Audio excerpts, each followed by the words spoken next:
మాసం కొరకు దేవుడు ఇచ్చిన వాగ్దానాన్ని కూడా మనము జ్ఞాపకం చేసుకుని ఈ వాగ్దానాల నెరవేర్పులో మన గ్రూప్ అంతా ఉండాలి అని హృదయపూర్వకంగా నేను కోరుకుంటూ ఈ దినము దేవుడిస్తున్న వాగ్దానము, ఈ మాసం కొరకు దేవుడిస్తున్న వాగ్దానము యెషయా గ్రంథము 49వ అధ్యాయము 13వ వచనము నేను చదువుతున్నాను.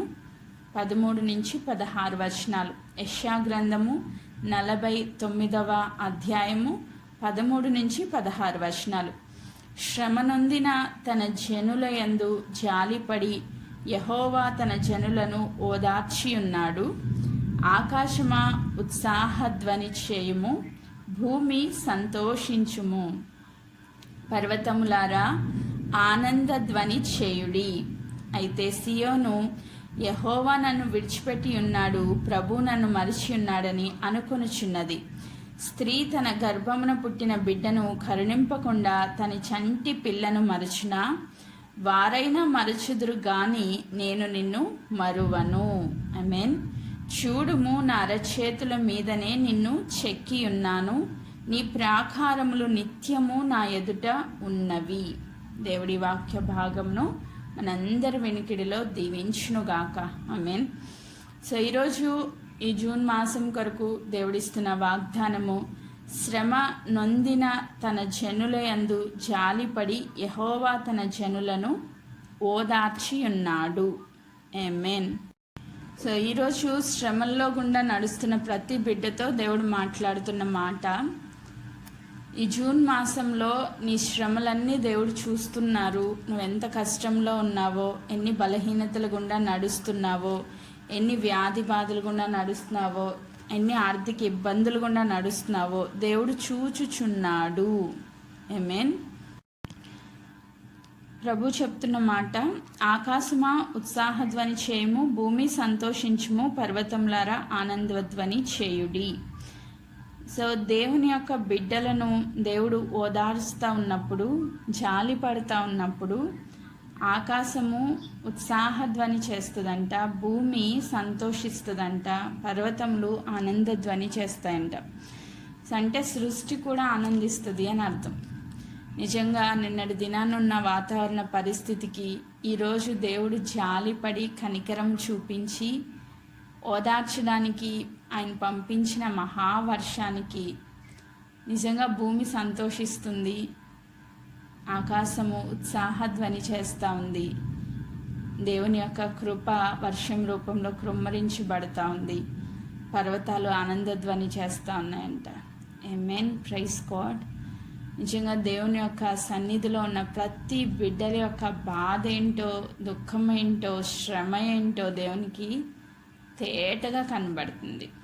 ఆయన ఏమంటున్నారంటే, దేవుని యొక్క హృదయంలో ఉన్న మాట ఏంటంటే, యెషయా గ్రంథము 55వ అధ్యాయంలో ఒకసారి చదువుకుందాం. 10వ వచనము 55:10.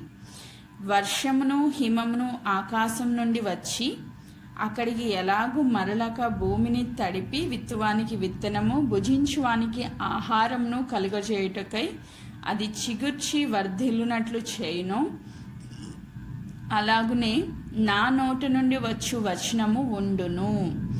నిష్ఫలముగా నా యొద్దకు మరలక అది నాకు అనుకూలమైన దాన్ని నెరవేర్చును.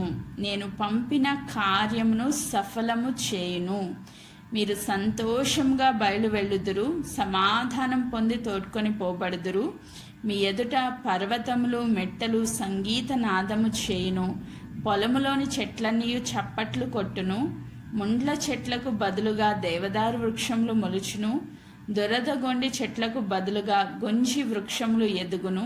అది యెహోవాకు ఖ్యాతిగాను ఆయనకు కొట్టివేయబడని నిత్యమైన జ్ఞాపక సూచనగాను ఉండును.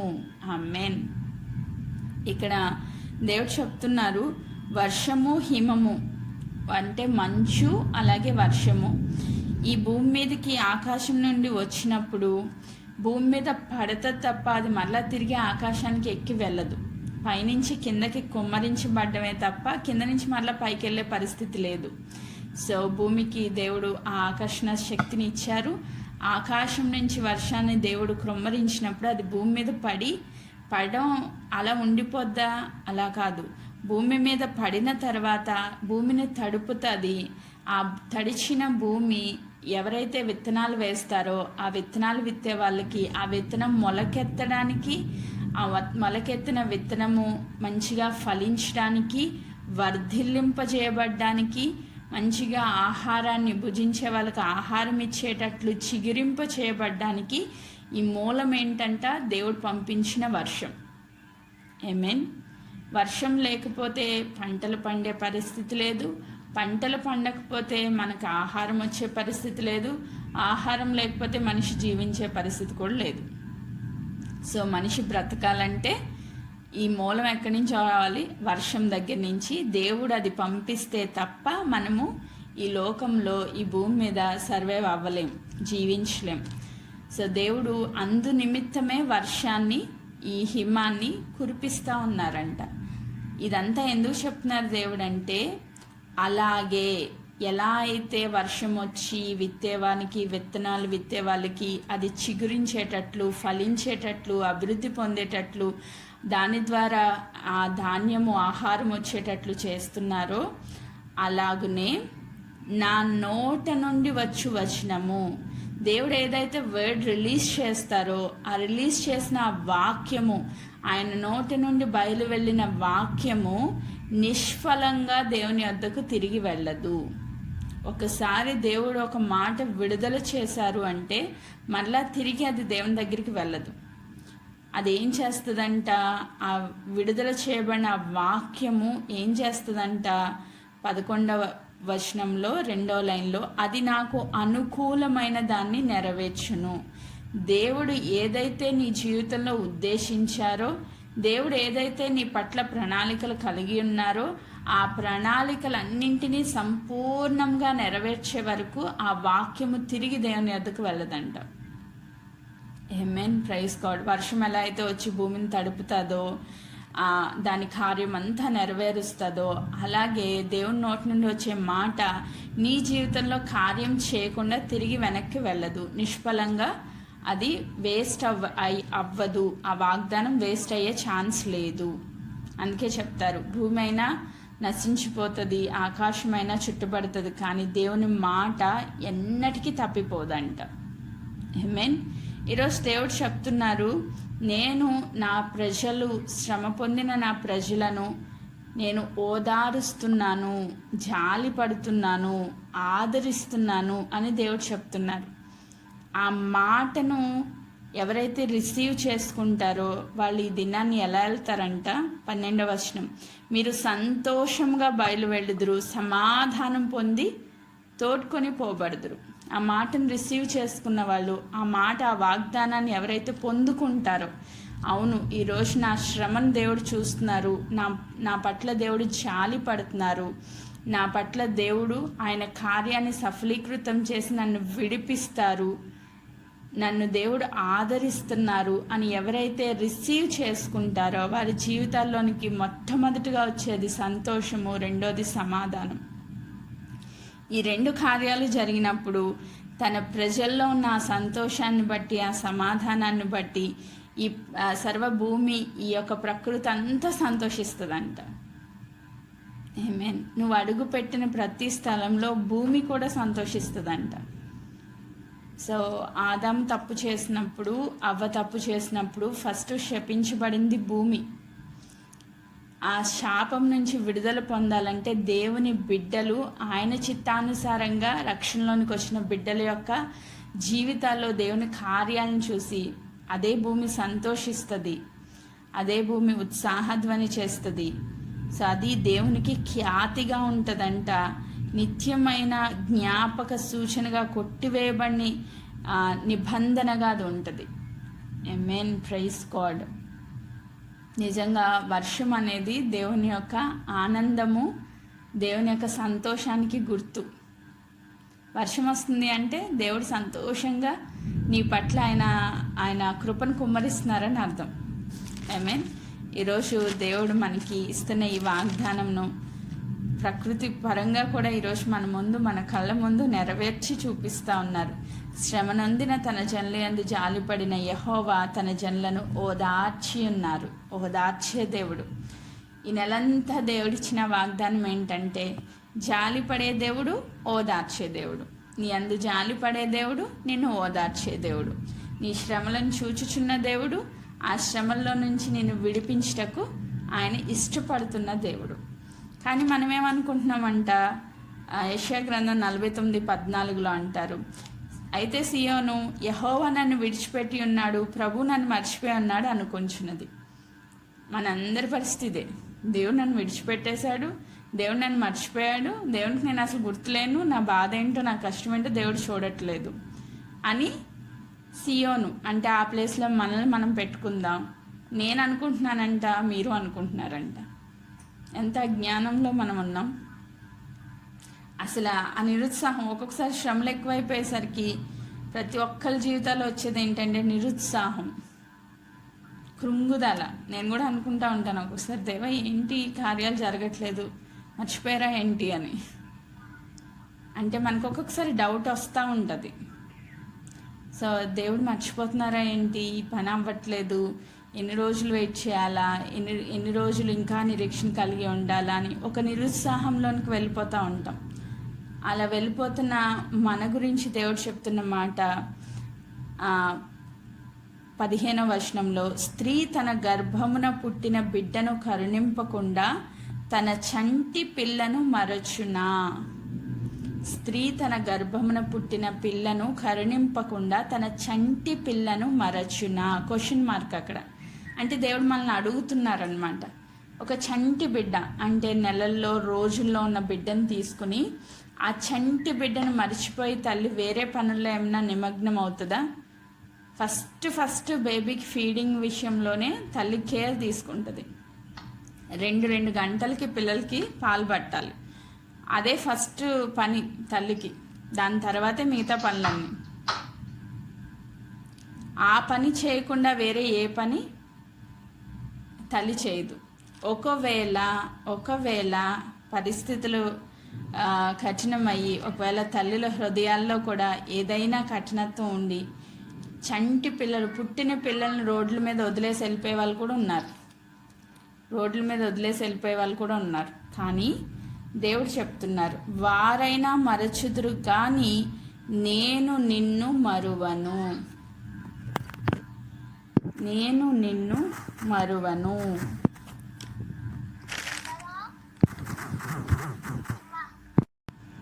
రైట్. ఇప్పుడు దేవుడు చెప్తున్నారు, వారైనా మర్చిపోతారు కానీ నేను నిన్ను మరువను. ఎలా మర్చిపోకుండా దేవుడు గుర్తుగా ఉంచుకుంటారంట? 16వ వచనంలో అంట, చూడు నా అరచేతుల్లో నిన్ను చెక్కుకొని ఉన్నాను. సో పాత నిబంధనలో మనం చూస్తే, పాత నిబంధన గ్రంథంలో దేవుడు అహరోనుకు ఏఫోదును వేసుకోమని ఇచ్చారు. యాజక ధర్మాన్ని నిర్వర్తించడానికి దేవుని సన్నిధిలోనికి వెళ్ళి దేవుని ఎదుట ప్రజల నిమిత్తమై, పాపక్షమాపణ నిమిత్తమై బలి అర్పించిన తర్వాత రక్త ప్రోక్షణ కొరకు దేవుని సన్నిధిలోకి వెళ్ళడానికి వాళ్ళకి ఒక స్పెషల్ డ్రెస్ డిజైన్ చేశారు. ఆ డ్రెస్ కోడ్లో 2 రత్నాలు కనబడతాయి భుజాల మీద. 2 రత్నాల పైన ఇటు 6 అటు 6 మొత్తం 12 గోత్రాల యొక్క పేర్లు లిఖించబడ్డాయి. ఎందుకంటే వాళ్ళ భుజాల పైన ఆ 12 గోత్రాల యొక్క పేర్లు భరించే వ్యక్తిగా అహరోను మనకి కనబడతా ఉంటాడు, ప్రముఖ యాజకుడు. సో ఇదంతా మీరు తర్వాత చదువుకోండి. నిర్గమాకాండం 28వ అధ్యాయం 9-12 వచనాలు చదివితే అక్కడ మనకు కనబడుతుంది. 2 రాళ్ళు, ఆ 2 రాళ్ల పైన ఇటు 6 పేర్లు అటు 6 పేర్లు, ఇశ్రాయేలు ప్రజల యొక్క 12 గోత్రాల పేర్లు అక్కడ చెక్కబడ్డాయంట. ఎందుకు అంటే జ్ఞాపకార్థముగా అని రాయబడి ఉంది. అంటే ఆ 12 గోత్రాలు దేవుని సన్నిధిలో ఎప్పుడు జ్ఞాపకార్థ సూచనగా వాళ్ళు కనబడాలి అని ఆ ఏఫోదు పైన అలా డిజైన్ చేపించారు దేవుడు. ఈరోజు ఎక్కడో భుజాలపైన చెక్కుకోవడం కాదు, ఈరోజు దేవుడు నిన్ను డైరెక్ట్గా ఆయన అరచేతిలో చెక్కుకున్నారంట.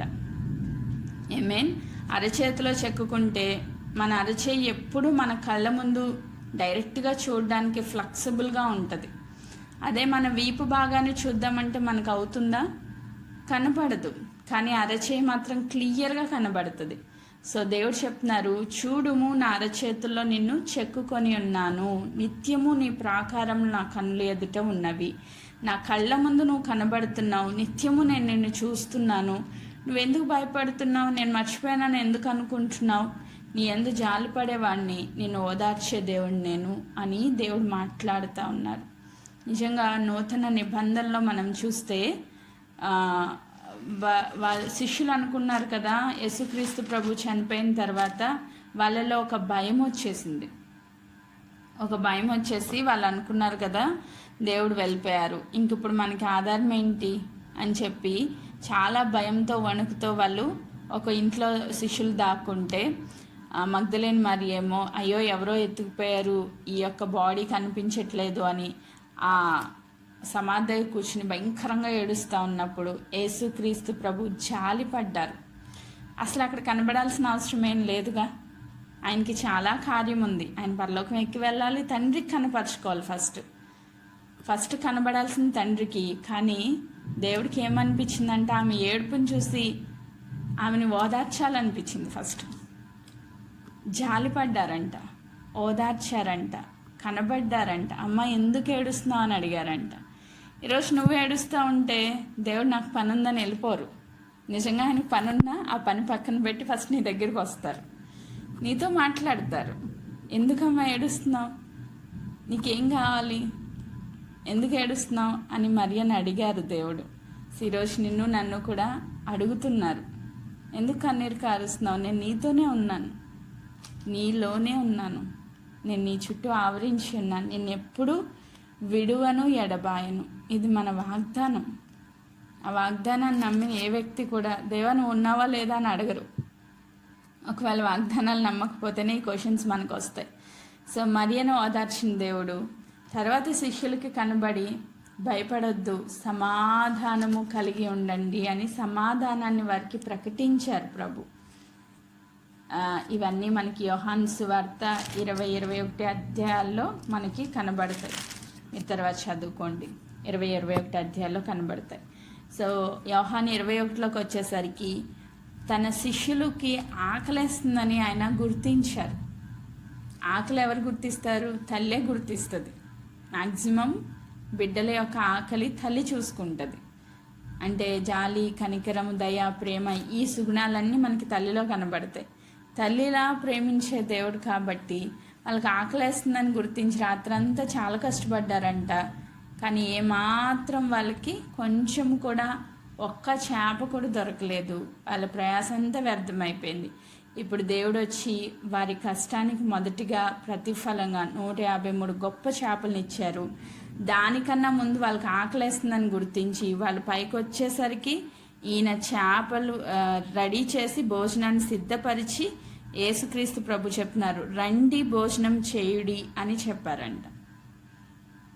అంటే నీ ఆకలేంటో, నీ దప్పికేంటో, నీ బాధ ఏంటో, నీ కృంగుదలేంటో సమస్తము ఎరిగిన దేవుడు చెప్తున్న మాట ఏంటి అంటే, నీ యందు జాలి పడుతున్నాను, నిన్ను ఓదారుస్తున్నాను, నువ్వు భయపడద్దు, నీ శ్రమ ఏంటో నేను చూస్తున్నాను, నువ్వు నా చేతుల్లో చెక్కబడి ఉన్నావు, కాబట్టి ఎల్లప్పుడూ నువ్వు నా కన్నుల ఎదుటే ఉన్నావు.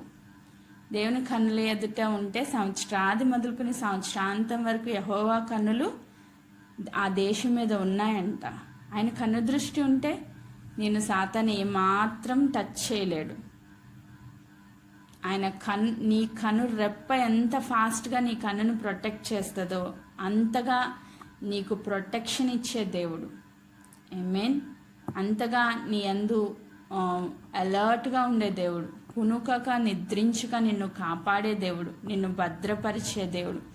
ఈ జూన్ మాసం అంతా కూడా నీకు వస్తున్న ప్రతి శ్రమలో గుర్తుపెట్టుకోవాల్సింది, నా దేవుడు నా యందు జాలిపడే దేవుడు, నా దేవుడు నన్ను ఓదార్చే దేవుడు, నా దేవుడు కనుదృష్టి నాపై ఉన్నది. కనుక బాధపడొద్దు, భయపడొద్దు, దిగులు చెందవద్దు, కృంగిపోవద్దు, నిరుత్సాహపడద్దు. దేవుడు నీతో పాటు ఉన్నారని గుర్తుపెట్టుకుని ఈ మాసము, ఈ మొదటి దినం మొదలుకుని ఆఖరి దినం వరకు దేవుని సన్నిధిలో సంతోషంగా నువ్వు ముందుకు సాగిపోవాలని కోరుకుంటూ ఈ మాటలు దేవుడు ప్రతి ఒక్కరి జీవితంలో నెరవేర్చునుగాక. ఆమెన్.